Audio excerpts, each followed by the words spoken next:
Hey guys, and welcome to Mecharashi JP. So recently, Veronica and her Mech Prometheus just dropped in the server. So let's take a look at their kits. Let's have an in-depth review. Plus, are they worth pulling right now for JP?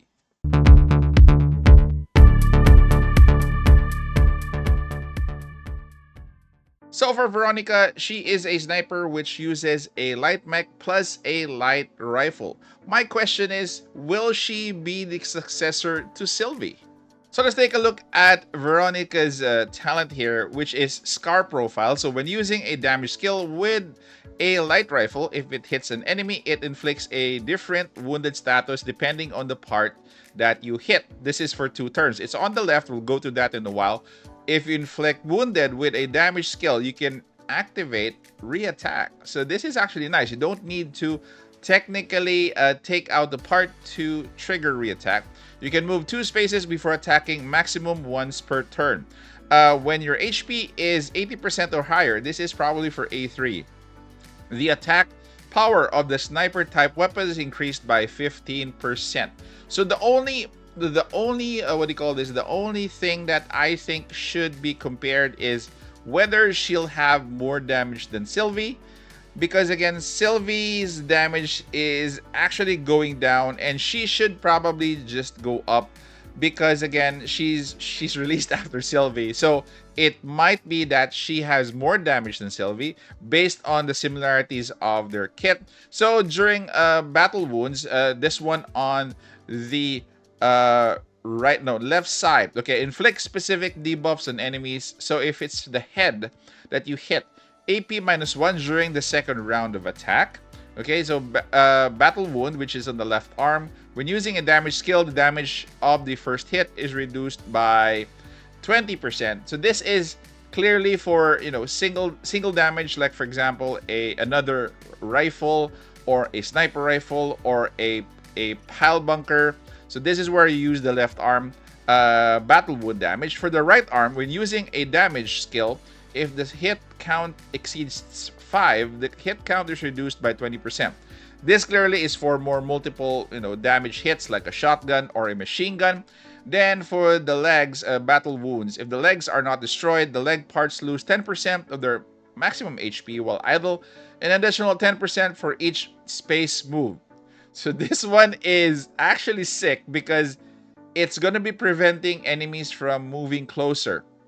Okay? So if they are far away and if you're buying time for them to go closer, this one should be good because as they move forward, they're going to be losing HP, which is easier for their legs to be destroyed. So again, the kit is I think it's fun.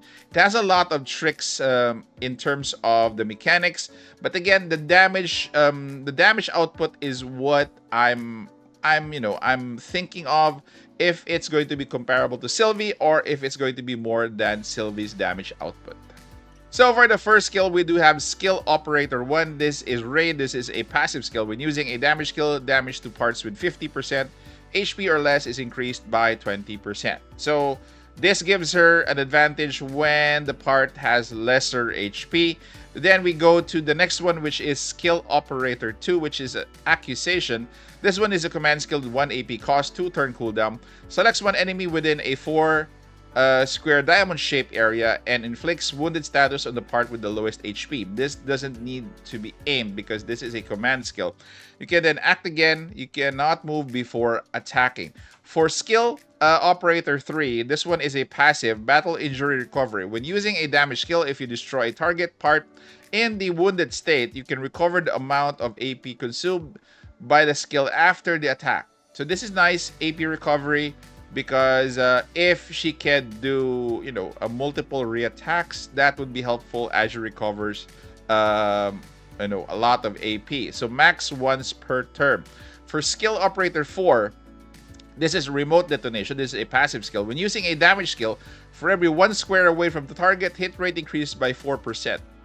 So her kit, actually her mech, has a buff for hit rate, So if you have built her, her with high hit rate, you won't be using this anymore. This is probably if you just start her out, if she's not built well, but eventually you won't be needing this skill.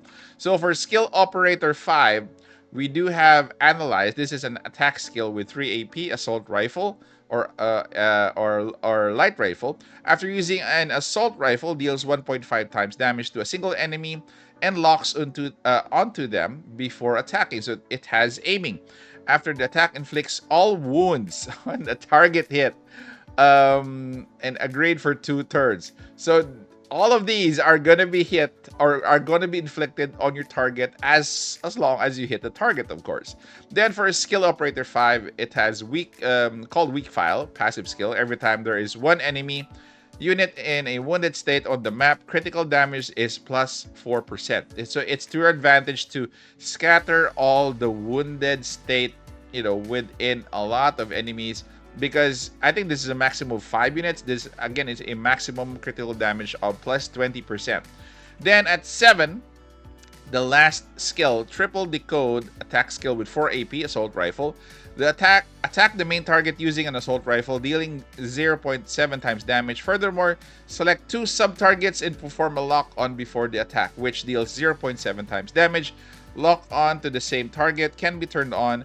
Takes counterattack from the main target. So this one allows you to attack multiple targets. So again, 1 main target and 2 sub-targets.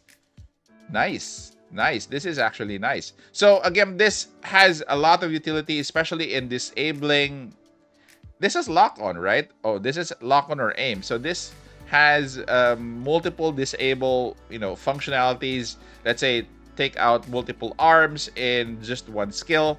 So this is actually good, kind of a similarity to Sylvie's kit, honestly.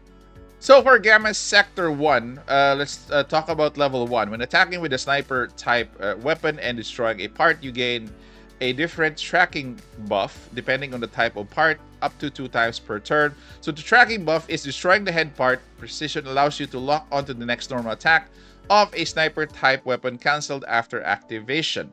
So destroying an arm part, this is actually the buff for you. Increase the range of the next sniper type's weapon skill, attack by 1, cancel after activation, and destroying the leg part. So this needs to be destroyed parts. Okay, increase the skill attack multiplier of the next sniper type weapon by 0.1%, cancellation after activation. So you should be able to know what are the effects of the tracking buff. Again, it's gonna be different depending on which part you are going to be destroying or you destroyed. For level 2, it's a maximum AP of +1, and level 3 is re-attack can be activated +1 each turn. Then at level 4, when using a damage skill with a sniper type weapon, if you defeat the target, you can move additional 3 spaces. And at level 5, tracking mark, the number of uses per turn is removed. So tracking mark is when destroying a part using a sniper type weapon, you gain a different tracking buff depending on the type of the part, destroyed up to 2 times per turn. And the last one is going to be tracking marker at the start of the action, randomly acquired a track. So this is a tracking buff which you gain randomly at the start of the action. This is basically replenishing every turn or start of the action or every turn. Okay, so you get either of these buffs for, automatically without destroying a part, which is a body, arm, and leg. Without them, you gain one of these buffs to start the turn. So for Gamma Sector 2, V1 or level 1, when using an active skill, if the target is in wounded state, you can activate follow-up attack. So after the attack, before the attack, you can move 2 spaces. So it's another attack. At level 2, maximum AP +1. At level 3, when you defeat the target, you recover 1 AP up to 2 times per turn. At level 4, each time the ability is activated, the target character of the same faction for the current turn is inflicted with a wounded status. Probably the same faction is probably the same class. We'll have to confirm this when we have her. But when When I say the same faction, probably the same class. Sniper, sniper. If you get my drift. So defender, defender. So a tank, tank. So that is it probably. Then at level 5, when attacking a target in wounded state, final damage is plus 5%. And then additional 5 for each additional wounded, maximum of 15. So if you have a lot of wounded status on the field, this is going to be big. The reattack ability for level 6, which is activated by the trait, will change to reaction. Okay, so again, I see why she is actually going to be better than Sylvie. She has a lot of reattacks, definitely, similar to Sylvie. Plus, she has a lot more buffs and debuffs in her kit. So let's check out her mech. So we do have Prometheus here. This is her signature mech. Light mech as well. As you can see there, small shield plus light rifle. So let's take a look at one of her modules, or the first one, which is split core. At level max, when attacking, for each debuff applied, your damage is increased by 5%. So this one is easier to get, definitely. And the target's damage taken is increased by 2%, stacks up to 5 times, and lasts for 2 turns. So this is similar to, I think, to one of the STs. I forgot the name. I think it's Mithril. It has a buff mechanism, but for Mithril, it's a medium mech. So for each debuff applied, damage increased by 5, and damage targets taken increased by 2%. This is actually nice because it has a multiplier and stacks up to 5 times for the max. Then for the next one, which is a critical increase module. At level max, when using a damage skill, critical hit rate is at plus 20, which again you won't be needing if her hit rate is high as you build her kit. If this attack does not result in a critical hit, the critical hit rate of the next damage skill is increased by 15% stackable until a critical hit occurs. That is nice. So as you go down a level, it decreases in terms of the damage skill increase. It decreases minus 3% per level that is going down. Okay, and the last one is the aiming module, which again is a contribution to the hit rate, which again some of the skills that she has you might not even need. So this is a nice add-on, a small add-on, but again it piles up eventually at the end. So as far as Veronica is concerned, I see why she is highly possible to be better than Sylvie. Actually, she's already better than Sylvie based on our tier list, which I'm going to be discussing next. So again, guys, this is why she is better. It's the damage potential that we may have to test, or I may have to test. So I'll try it out in the JP server and see how she does. Hopefully we could have good results as I do my test. That is it, guys. Thank you very much for staying this far. Again, comment down in the comment section. What do you think of Veronica and her mech Prometheus? Take care, stay safe. This is the Warden, and I'm out of here.